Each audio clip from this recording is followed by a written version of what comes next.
புரட்சி தலைவர் எம்ஜிஆர் அவர்களும் இதே தெய்வம் புரட்சி தலைவி அம்மா அவர்களும் கட்டி காத்த, பேணி பாதுகாத்த அனைத்து இந்திய அண்ணா திராவிட முன்னேற்ற கழகம் என்கிற கட்சியை, இயக்கத்தையும் புரட்சி தலைவி அம்மா அவர்களுடைய அரசையும் காப்பாற்ற வேண்டும் என்கிற உணர்வோடு மாண்புமிகு சின்னம்மா அவர்கள் செயல்பட்டு வருகிறார்கள். புரட்சி தலைவி அம்மா அவர்களுடைய அரசையும் அனைத்து இந்திய அண்ணா திராவிட முன்னேற்ற கழகத்தையும் கெடுக்க வேண்டும் என்கிற உணர்வோடு, கட்சியை உடைக்க வேண்டும் என்கிற உணர்வோடு, ஆட்சியை பறிக்க வேண்டும் என்கிற உணர்வோடு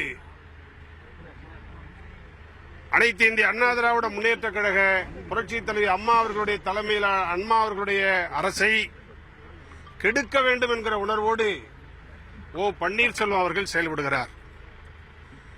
4.5 ஆண்டுகள் இன்னமும் இருக்கிற அனைத்து இந்திய அண்ணா திராவிட முன்னேற்ற கழக புரட்சி தலைவி அம்மா அவர்களின் ஆட்சியை காப்பாற்ற வேண்டும் என்பதற்காக சட்டமன்ற உறுப்பினர்கள் 127 பேர் நாங்களெல்லாம் சின்னம்மா அவர்களுடைய தலைமையில் ஒரே முடிவோடு இருக்கிறோம். சின்னம்மா அவர்களை முதலமைச்சராக்குவது, புரட்சி தலைவி அம்மா அவருடைய அரசை காப்பாற்றுவது என்று முடிவாக இருக்கிறோம்.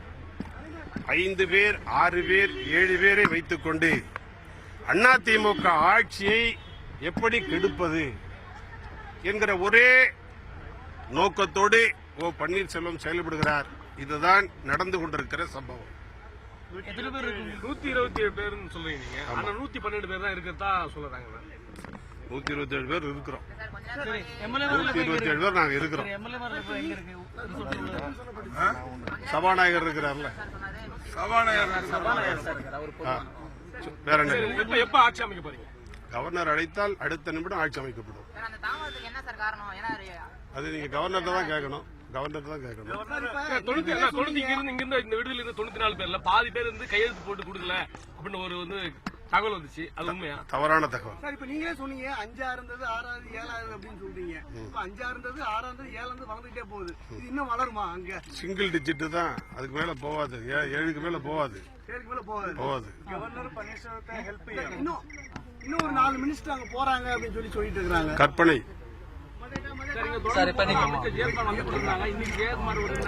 ஜெயக்குமாருக்கு வேலை இருக்குங்க. சிட்டியில இருக்கிறவருங்க, அவர் சொந்த ஊரே சிட்டிங்க. அவருக்கு வேலை இருக்குங்க, வேலை பார்த்துட்டு இருக்காருங்க.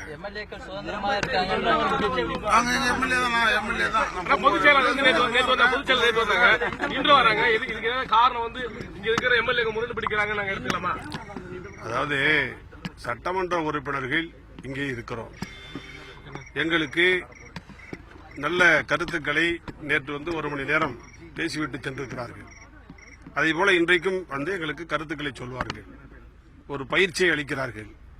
எங்களுக்கு அது உந்துதலை தருகிறது, ஒரு சிறந்த வகுப்பாக அது அமைகிறது. இது தவறா?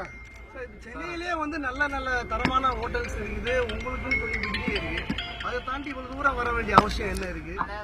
நம்ம கட்சி அலுவலகம் பக்கத்திலே கல்யாண மண்டபம் எல்லாம் இருக்குது. பொல்யூஷனே இல்ல, நல்ல அருமையான காற்று வசதி, நல்ல நீர் வசதி, தண்ணீர் வசதி, நிழல் வசதி, எல்லா வசதியும் இருக்குது. அதனால இருக்கிறாங்க. இல்ல இல்ல, அப்படி இல்ல தலைவா. அதாவது நீங்க கேட்ட கேள்விக்கு பதில் சொன்னீங்க. நீங்க விடுமுறைக்கு ஊருக்கு போறீங்க. ஃபர்ஸ்ட் நீங்க கேள்வி கேட்டீங்க, அதுக்கு பதில் சொன்னோம். பதிலுக்கு பதிலா கேள்வி கேட்டுட்டு இருக்க கூடாது. ஆட்சி அமைப்பதற்கு காலதாமதம் கவர்னர் அழைப்பார் என்று எதிர்பார்க்கிறோம், காத்திருக்கிறோம், நம்புகிறோம். விரைவில் அழைப்பார். தொடர்ச்சியா நீங்க வந்து கவர்னர்கிட்ட வந்து அப்பாயின்மெண்ட் கேட்டிருக்காங்க. இனிமேல் தொடர்ச்சியா கொடுக்காத மாதிரியான ஒரு கால சந்தர்ப்ப சூழ்நிலை தான் ஏற்பட்டு. நீங்க என்ன கேள்வி கேட்கறீங்களோ அதே போலதான் நாங்களும் எதிர்பார்த்துக்கிட்டு இருக்கோம். சார், உங்களுக்கு புதிய தலைமைச் செயலர் ஏதாவது கொண்டு வர போறீங்களா சார்? நீங்க ஏதாவது பணம் கொடுத்தீங்கன்னா, நீங்க ஏதாவது கடன் கொடுத்தீங்கன்னா, பணம் கொடுத்தீங்கன்னா ஏற்பாடு பண்றோம்.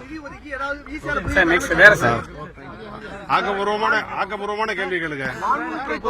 ஒருவேளை ஆட்சி அமைக்க முடியாம போற சூழ்நிலை பேச்சுக்கே இடமில்லை.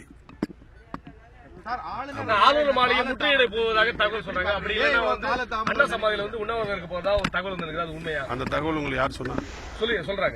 சொல்றாங்க ஏசியமான கேள்வி எல்லாம் கேட்க கூடாது. இல்ல சார், நேத்துக்கு அவங்க சொல்லியிருந்தாங்க ஆளுநர் வந்து ஆட்சி அமைக்கிறதுக்கு எங்களை கூப்பிடலன்னா அடுத்த கட்டமா வந்து நாங்க எங்களுடைய அதாவது நீங்க ஒரு விஷயத்தை தெரிஞ்சுங்க. அனைத்து இந்திய அண்ணா திராவிட முன்னேற்ற கழகத்தின் மொத்த உறுப்பினர்கள் 135 பேர். இந்த 135 பேரில் 127 பேர் சின்னம்மா அவர்களை ஆதரிக்கிற சட்டமன்ற உறுப்பினர்கள். இந்த 127 பேர் அனைத்து இந்திய அண்ணா திராவிட முன்னேற்ற கழக ஆட்சியை புரட்சித் தலைவி அம்மாவுடைய ஆட்சி அமைப்பதற்காக அமைத்தே தீர வேண்டும் என்பதற்காக புரட்சித் தலைவி சின்னம்மா அவர்களை முதலமைச்சராக்க வேண்டும் என்பதற்காக காத்திருக்கிறார்கள். இப்பொழுது ஓ பன்னீர்செல்வம் அவர்கள் 7 உறுப்பினர்களை வைத்துக் கொண்டிருக்கிறார். இவர் எப்படி ஆட்சி அமைக்க முடியும்? யாரை நம்பி ஆட்சி அமைக்கப் போகிறார்? இது ஒரு கேள்வி. ஆட்சியை கட்சியை கெடுக்க முடியுமே தவிர ஆட்சி அமைக்க அவரால் முடியாது. ஆட்சியை கெடுப்பதற்காக கட்சியை கெடுப்பதற்காக அவர் இன்றைக்கு இந்த வேலையை செய்து கொண்டிருக்கிறார்.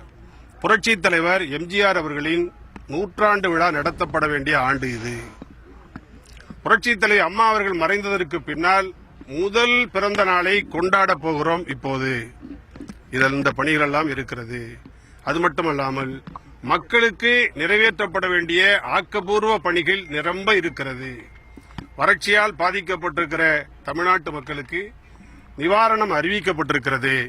அறிவிக்கப்பட்டிருக்கிற நிவாரணத்தை வழங்க வேண்டும் என்று சொன்னால் அதற்கு முழுமையான அரசு வேண்டும், அதிகாரம் பெற்ற முதல்வர் வேண்டும். இதெல்லாம் இன்றைக்கு தடைபட்டு கிடக்கிறது. இவற்றெல்லாம் நடத்துவதற்கு விரைவில் சின்னம்மா அவர்கள் முதலமைச்சராகி தமிழ்நாட்டு மக்களுடைய தேவைகளையும் எங்களுடைய இயக்கத்தினுடைய பணிகளையும் நிச்சயமாக விரைவில் தொடர்வார்கள். நம்பிக்கை எங்களுக்கு இருக்கிறது. 100% நிறைவேறும்.